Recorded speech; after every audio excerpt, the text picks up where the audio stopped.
Hi, and welcome to Canyon PD's Tip of the Day, where educators get tips, tricks, and ideas that serve, support, and inspire their students. And today, Zoom fatigue. Yeah, you got it. Here I am on Zoom. And so many of us are just a little tired with the pandemic style teaching. It's a constant day in, day out where we are online, whether we're in person with our students or online, we still have a little bit of both. So I'm here to tell you just a couple of tips about how to combat Zoom fatigue, just slight variations in our routine.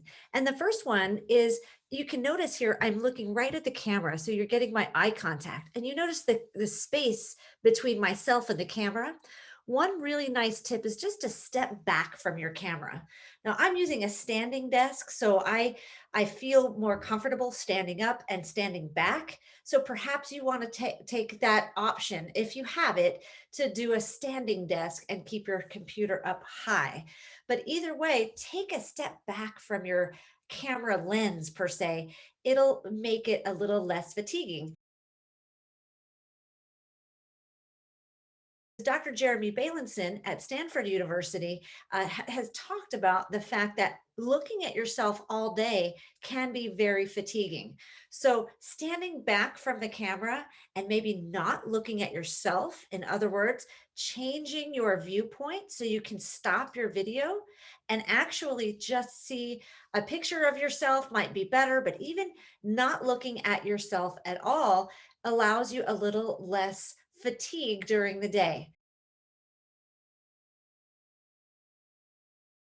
Another reason for Zoom fatigue oftentimes is the fact that we don't have a lot of mobility as we are constantly in front of the screen. For example, if you're not standing, you're sitting all day, and that's just not how we interact on a daily basis when we're in person in communication.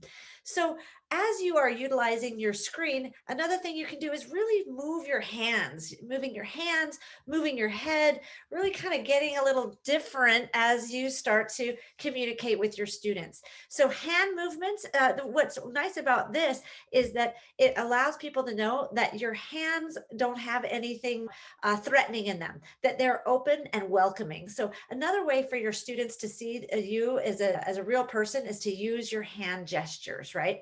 Watch which hand gestures you use, of course.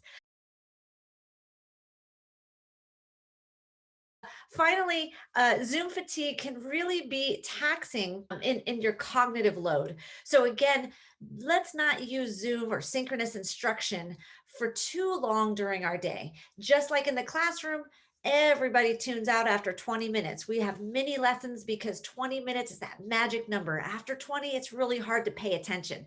On Zoom, or in Google Meet or Microsoft Teams or any of these virtual synchronous environments, remember 10 minutes might be kind of hard. But even if only 10 minutes you're on the video and then you turn it over into your photo so that students aren't straining to really figure out what your eye contact and your nonverbal expressions mean, that also could be very helpful.